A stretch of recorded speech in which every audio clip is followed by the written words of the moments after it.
सुप्रभात। आज के इस वीडियो व्याख्यान में हम जानेंगे कि वैष्णव संप्रदाय क्या है। अक्सर करके सब ये जानना चाहते हैं कि संप्रदाय क्या है और उनमें फिर वैष्णव संप्रदाय क्या है। जैसा कि हम सभी जानते हैं कि इस संसार में जितने भी लोग हैं वो ईश्वर को, परमात्मा को किसी न किसी रूप में अवश्य ही याद करते हैं। और हमारे भारतीय संस्कृति में कुछ लोग ईश्वर के साथ संबंध बना करके, रिश्ता बना करके उनकी उपासना करते हैं, आराधना करते हैं। जैसे कई भगवान को पुत्र बनाकर उनके साथ रिश्ता जोड़ के उनको याद करते हैं। कोई ईश्वर के साथ मित्र, सखा के रूप में संबंध रखते हैं। कोई भगवान को पति, स्वामी मानते हैं और कोई अपने आप को दास कहते हैं, तो दास्य भाव से ईश्वर की आराधना करते हैं। तो वैष्णव का अर्थ क्या है? जो भगवान विष्णु व उनसे संबंधित अवतारों की आराधना करते हैं वो सब वैष्णव कहलाते हैं। मुख्य 4 संप्रदाय हैं: ब्रह्म संप्रदाय, श्री संप्रदाय, रुद्र संप्रदाय और कुमार या सनकादिक संप्रदाय।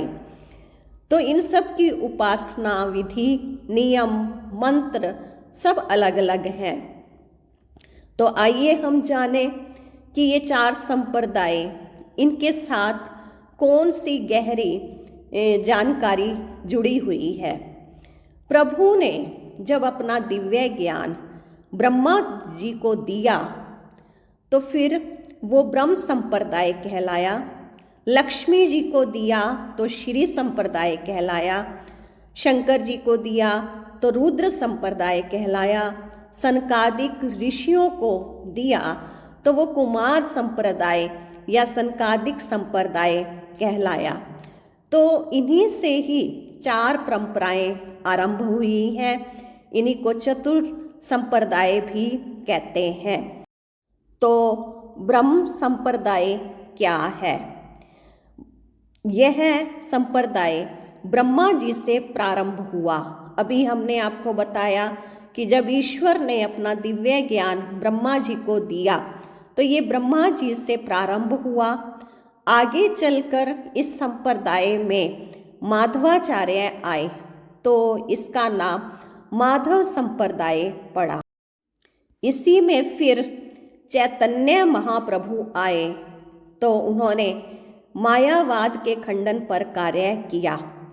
इस संप्रदाय का सिद्धांत द्वैतवाद पर आधारित है। इनके बाद श्री प्रभुपाद आए।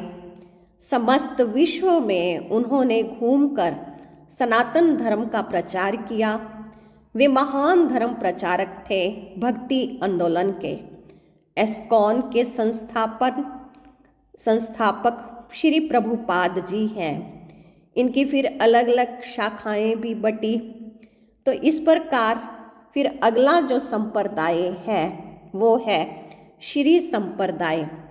यह संप्रदाय माता लक्ष्मी जी से जुड़ा हुआ है। इस संप्रदाय में आगे चलकर रामानुज जी आए तो इसका नाम रामानुजी संप्रदाय पड़ा।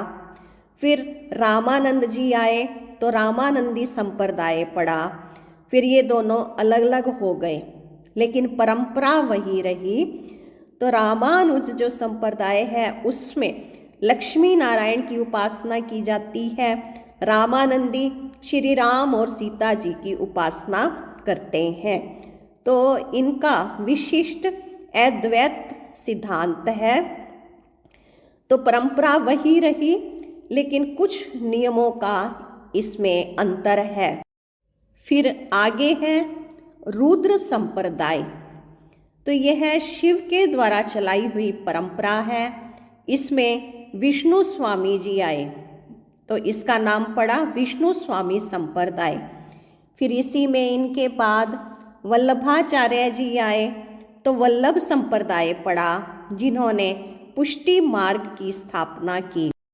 पुष्टि मार्ग से संबंधित जो हमने वीडियो YouTube पर डाली हुई है, तो उसका लिंक हम डिस्क्रिप्शन बॉक्स में डाल देंगे।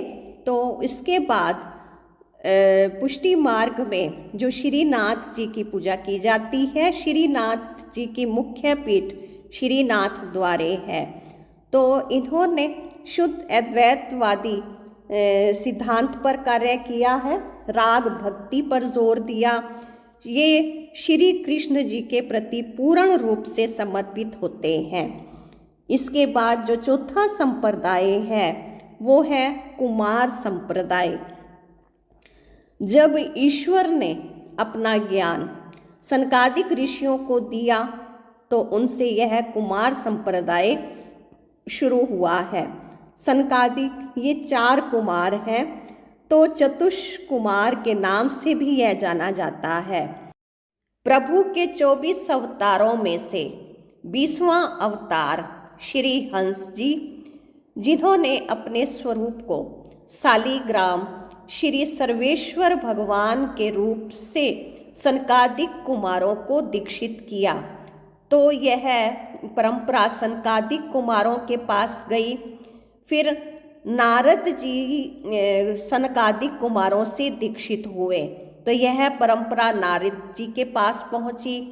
नारद जी से यह निम्बार्काचार्य जी के पास गई।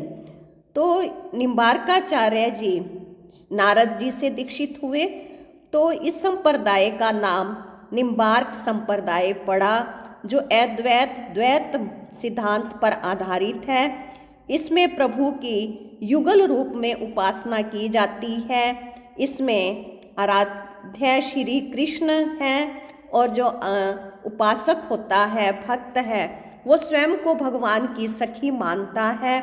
भगवान की सखी खुद को मानकर कृष्ण जी के साथ नृत्य करते हैं और अपने जीवन में उस प्रेम, विश्वास, श्रद्धा, भावना का आनंद लेते हैं।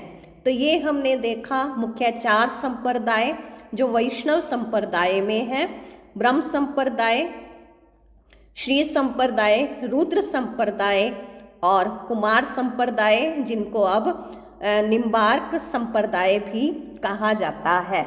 धन्यवाद।